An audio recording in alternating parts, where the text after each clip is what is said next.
नमस्कार दोस्तों। मध्य प्रदेश के चुनाव पर चर्चा करेंगे। पिछले वीडियो में मैंने आपको बताया था कि किस तरीके से मध्य प्रदेश में बीजेपी ने कमबैक किया है और जो परिस्थितियां लग रही थी उन परिस्थितियों से ज़्यादा अच्छी पोजीशन में भारतीय जनता पार्टी नज़र आ रही है। और अब तो तमाम तरह के जो सर्वेज हैं या जो इंडिकेशंस हैं वो इस तरह के आ रहे हैं कि भारतीय जनता पार्टी सत्ता में बनी रहेगी और अच्छे खासे अंतर से जीत हासिल करेगी। इसकी सबसे प्रमुख वजह कांग्रेस में जो सिर फुटोबल की स्थिति है, खासतौर से टिकटों को लेकर जो बगावत हुई है, उसने कांग्रेस की स्थिति को बहुत खराब किया है। और कांग्रेस के दो सबसे बड़े नेता दिग्विजय सिंह और कमलनाथ, इनकी आपस की जो अदावत है, इसने भी कांग्रेस के लिए मुश्किलें खड़ी की हैं। टिकट वितरण के समय कमलनाथ ने साफ कह दिया था कि जाइए दिग्विजय सिंह से पूछिए, उनका कुर्ता फाड़िए, उन्होंने आपका टिकट कटवाया है। और अब सनातन धर्म पर, हिंदुत्व पर, इन सब पर जो दिग्विजय सिंह, जो शुरू से ही हमेशा से दिग्विजय सिंह की एक लाइन रही है कि उन्हें हिंदुत्व, सनातन धर्म, इन सब चीज़ों से उतनी ही नफरत है जितनी की राहुल गांधी को। अब देखिए, उन्होंने एक बयान दे दिया अभी हाल ही में, जब अष्टमी और नवमी का जो पूजन हुआ था, जिसमें कन्याओं को खाना खिलाया जाता है, कन्याओं को जिमाया जाता है, तो उसमें शिवराज सिंह ने एक नवरात्रि पूजा का आयोजन किया और उसमें उन्होंने कन्याओं को भोजन कराया, उनके पैर वैर धोए। इस चीज को दिग्विजय सिंह ने कह दिया कि ये शिवराज सिंह का नाटक है। इस तरह की बातें कहकर वास्तव में ये दोनों नेता कांग्रेस पार्टी को गड्ढे में ले जा रहे हैं। देखिए, सबसे बड़ी जो छटपटाहट इस समय कांग्रेस में है वो ये है कि राम मंदिर के शुभारंभ की तारीखें फिक्स हो गई। 22 जनवरी 2024 को राम मंदिर में रामलला की मूर्ति जो है उसकी प्राण प्रतिष्ठा होगी। रामलला विराजमान हो जाएंगे, नरेंद्र मोदी जी उसमें खुद मौजूद रहेंगे।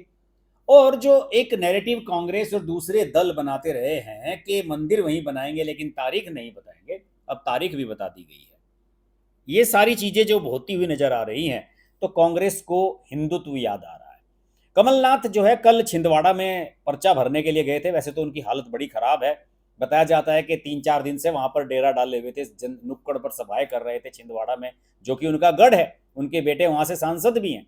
लेकिन कमलनाथ ने मीडिया से बातचीत करते हुए, जब वो नामांकन के लिए जा रहे थे वीरवार को, तो उनसे मीडिया से बातचीत करते हुए कमलनाथ ने कहा कि सनातन धर्म जो है उसका बड़ा प्रतीक है राम मंदिर, तो और ये कोई भारतीय जनता पार्टी का नहीं है, राम मंदिर हम सब का भी है।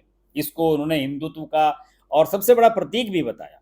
इसमें केंद्रीय मंत्री प्रहलाद पटेल का बयान मैं देख रहा था। उन्होंने कहा था कि कमलनाथ जी से ये पूछना चाहिए कि जब राम भक्तों पर गोलियां चल रही थी तब वो कहाँ थे।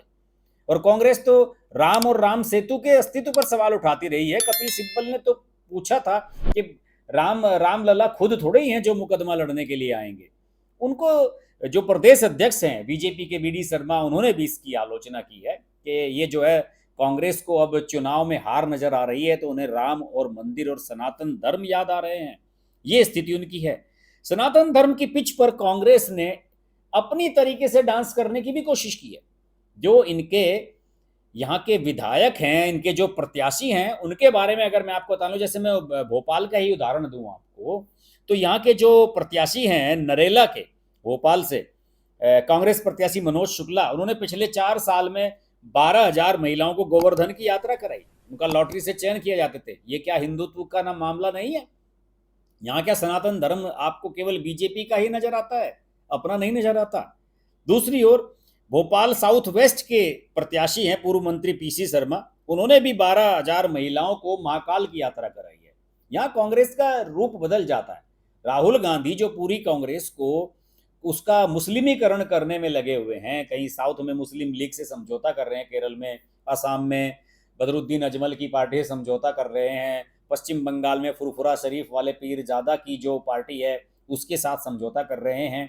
उसके उलट यहाँ पर कांग्रेस, जब उन्हें दिखा कि यहाँ पर मुस्लिम तुष्टीकरण और उसकी मुस्लिम पिच पर जो है काम करना आपको फलीभूत नहीं होगा, तो अब हिंदुत्व की पिच पर आ गए हैं। कई ऐसे प्रत्याशी हैं जिन्होंने अपने क्षेत्रों में, कांग्रेस के प्रत्याशियों ने कथाएं कराई हैं, भागवत कथाएं कराए हैं, जागरण कराए हैं, और ये सवाल उठा रहे हैं कि शिवराज सिंह चौहान जो हैं वो ढोंग कर रहे हैं कन्याओं का पूजन करके। देखिए, कांग्रेस के जो ये नेता हैं, अभी तक इनकी स्थिति ये है कि दिग्विजय सिंह और कमलनाथ की जो आपस में अदावत चल रही है, उसकी वजह से कांग्रेस के प्रत्याशियों में वैसे ही जबरदस्त असंतोष है। जो टिकट मिला है जिनको, उन्हें जीतने के चांस नजर नहीं आ रहे हैं। जिनको टिकट नहीं मिला है वो अपने प्रत्याशियों को हरवाने में लगे हुए हैं। और जिस तरीके से इन्होंने कन्या पूजन का नाटक जो बताया शिवराज सिंह चौहान का, वो सिर्फ ना सिर्फ हमारे धार्मिक मान्यताओं का अपमान है, बल्कि सनातन धर्म की जो भावनाएं हैं वो भी उससे आहत हुई हैं। जनता इन सब चीज़ों को देखती है। इन छोटे छोटे त्योहारों से जनता की भावनाएं दोस्तों जुड़ी हुई हैं। और इसके अलावा राहुल गांधी से लेकर कांग्रेस के राष्ट्रीय अध्यक्ष मल्लिकार्जुन खड़गे, कमलनाथ, दिग्विजय सिंह, किसी भी एक नेता ने बताइए कोई तस्वीर शेयर की हो कि कहीं पर कन्या पूजन किया गया, कोई सार्वजनिक कार्यक्रम हुआ? यही नहीं, कांग्रेस के किसी भी नेता में वह नैतिकता, वह संस्कार नहीं है। वैसे भी कांग्रेस का सनातन धर्म व भारत की संस्कृति में कभी विश्वास नहीं रहा है और इनका सिर्फ एक काम रहा है कि सनातन धर्म की अवहेलना करो, उपेक्षा करो और उसे मानने वालों को गालियां दो। ये दिखाता है कि कांग्रेस पार्टी हमेशा से सनातन का विरोध करती रही है। अभी उदयनिधि स्टालिन ने बयान दिया था पिछले दिनों, जो तमिलनाडु के मुख्यमंत्री के बेटे हैं। अब उनका बयान सनातन धर्म के खिलाफ था कि सनातन धर्म को इरेडिकेट कर दो, इसको बिल्कुल खत्म कर देना चाहिए क्योंकि ये जात पात को बढ़ावा देता है। किसी भी कांग्रेस नेता का बयान नहीं आया। राहुल गांधी भी चुप रहे, प्रियंका गांधी भी चुप रही। जो प्रियंका गांधी 5-5 रैलियां मध्य प्रदेश में कर चुकी हैं और नरेंद्र मोदी और सारे बड़े बड़े बीजेपी के नेताओं पर हमला करने से बाज नहीं आ रही हैं, उन्होंने कभी सनातन धर्म के समर्थन में नहीं बोला। वो तो खैर माना हो कि वो ईसाई परिवार में उनकी शादी हुई है, लेकिन खुद को तो हिंदू मानते हैं ना। राहुल गांधी तो खुद को जनेऊधारी हिंदू मानते हैं, ब्राह्मण मानते हैं। कहाँ चली जाती हैं इनकी भावनाएं? ये सब स्पष्ट है कि कमलनाथ, दिग्विजय सिंह, ये सब नेता जो है एक तत्कालिक लाभ लेने के लिए कि साहब किसी तरीके से कहीं हमसे मुस्लिम नाराज ना हो जाएं, समय समय पर इनकी ये भावनाएं सामने आती रहती हैं। अब कमलनाथ ने भले ही कह दिया हो कि मैं तो राम मंदिर जो है वो सनातन धर्म का सबसे बड़ा प्रतीक है, लेकिन ये वही कमलनाथ हैं जिनकी महिलाओं के प्रति सोच को आप जानते ही हैं। उन्होंने महिलाओं को टंच माल आइटम पता नहीं जाने क्या क्या कहा हुआ है। और दिग्विजय सिंह को तो भूल ही जाइए। दिग्विजय सिंह की निजी जिंदगी में जाएंगे तो पता लग जाएगा कि महिलाओं को लेकर उनकी विचारधारा किस तरह की है। आप उनकी तस्वीरें जरा सोशल मीडिया पर सर्च कीजिए, आपको पता लग जाएगा कि दिग्विजय सिंह कहाँ खड़े हुए हैं। तो इस समय स्थिति ये है कि कांग्रेस के सामने एक मजबूरी नजर आ रही है, सनातन धर्म की पिच पर बैटिंग करें, उस पर डांस करें, वरना इसके अलावा उन्हें कोई चारा नजर नहीं आ रहा है। शिवराज सिंह चौहान ने, बीजेपी ने जो माहौल इस समय बना दिया है मध्य प्रदेश में, उसमें मुझे नहीं लगता कि उनके सामने कोई ज़्यादा दिक्कत होने वाली है। ये अलग मुद्दा है कि कितनी सीट आएंगी, कितनी अंतर से भारतीय जनता पार्टी यहाँ पर वापसी करेगी।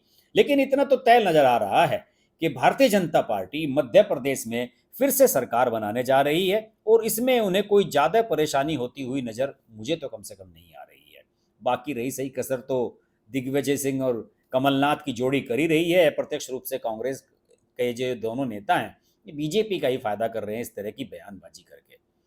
मध्य प्रदेश पर मेरे और भी वीडियो आ रहे हैं, आप सब लोग मेरे इस चैनल के साथ जुड़े रहिए। अभी तक चैनल को किसी ने सब्सक्राइब नहीं किया है तो सब्सक्राइब कर लें, नोटिफिकेशन का बेल आइकन जरूर प्रेस कर लें, वरना मेरे लाइव आने का आपको पता नहीं चलेगा। अगले वीडियो में फिर मुलाकात होगी, तब तक के लिए नमस्कार।